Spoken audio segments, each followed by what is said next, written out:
During the war, profits of major companies skyrocketed. People were afraid that the industrial protests would disrupt the war effort, so President Wilson created the National War Labor Board.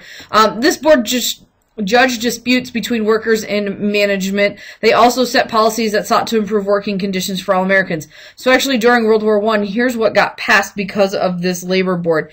It established our 8-hour workday that we have today. It also urged businesses to recognize labor unions and promoted equal pay for equal work for women, because so many women were replacing men in the workplace. They felt that they needed to create a, they needed to pay women just as much as they were paying men, because they were doing the same job that men were doing but weren't getting paid nearly as much for it. So women are now in the workplace. Men were going to war and women were going to work. They were working on the railroads, at docks. They were working in factories and building ships and airplanes. They were keeping the American economy going. Women were working now in were now working in jobs traditionally held by men. Other jobs women were holding during the war were volunteering for many of projects. They were selling Liberty bonds, digging victory gardens at home. They were being teachers and nurses and anything else that the Americans needed them to be. 1 million women went to work during World War I. When the war ended, a lot of women left their jobs that they had to go home and be a mother and take care of their returning soldier from the war. And others were actually forced to leave by their employers because they were giving their jobs back to the men who were coming back from the war. Not everything was hunky-dory in the United States or in Europe. There was a huge flu epidemic from 1918 through 1919. The trenches in Europe were a huge breeding ground for the flu. Half of the American soldiers that died in World War I died from the flu, not from being shot or anything else. In the United States alone, 675,000 Americans died because of the flu. It was a epidemic that spread very, very quickly through the United States. One of the towns that I actually was living close to in Cincinnati was a refuge from the flu. So that was actually pretty cool to see that up on their streets when you would drive through town.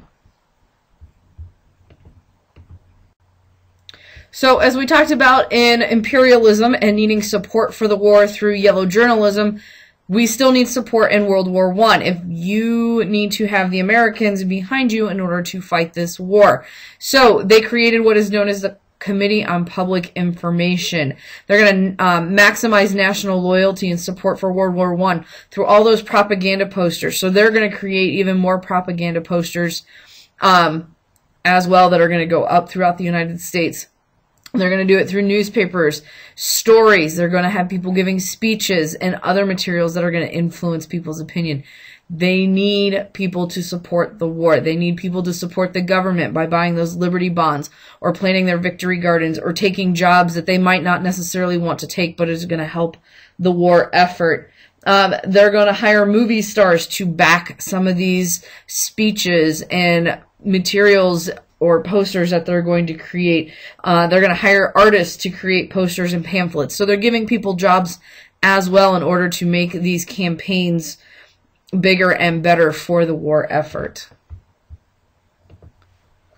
In addition to trying to win over American support through all the propaganda posters and stories and pamphlets and anything else that the government can create to get the support that they need, a lot of Americans are going to start to distrust German influences.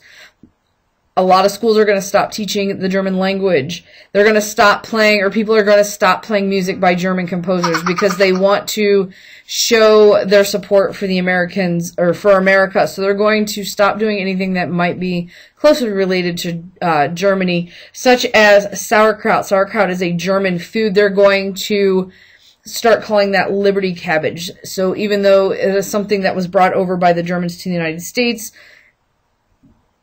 and it obviously has nothing to do with World War I, we're going to just put an American spin on it so people keep eating it and feel that they're supporting the war effort. Hamburger is going to start to be called Liberty steak. So there's a couple examples for you.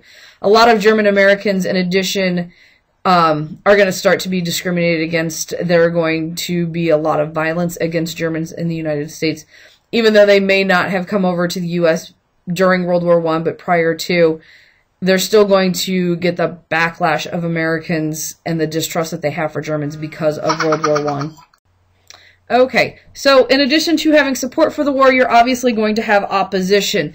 The government's going to create in 1917 the Espionage Act, which will punish people for aiding the enemy or refusing military duty. They're also going to create what is known as the Sedition Act, where you can't write or publish any materials criticizing the American government, the flag, or the military. Under both of these acts, there will be 1,000 opponents of the war jailed. The people believed that it violated their First Amendment rights, and the government believed that the laws were essential to protecting military secrets. Well, Schnick will go ahead and protest this. He will take it through the courts to the Supreme Court. He distributed 15,000 leaflets opposing government war policies. So basically, he violated the Espionage Act. His being arrested violated his First Amendment rights is what his argument was. Well, the Supreme Court makes a decision, and their decision is, okay, it's that time again. Jump back over to classjump.com and answer the following question. Was the government justified in trying to suppress opposition to the war? Why or why not? Give me an explanation. So take a minute, go do that, and you will be all done with your homework, and I will see you tomorrow in class.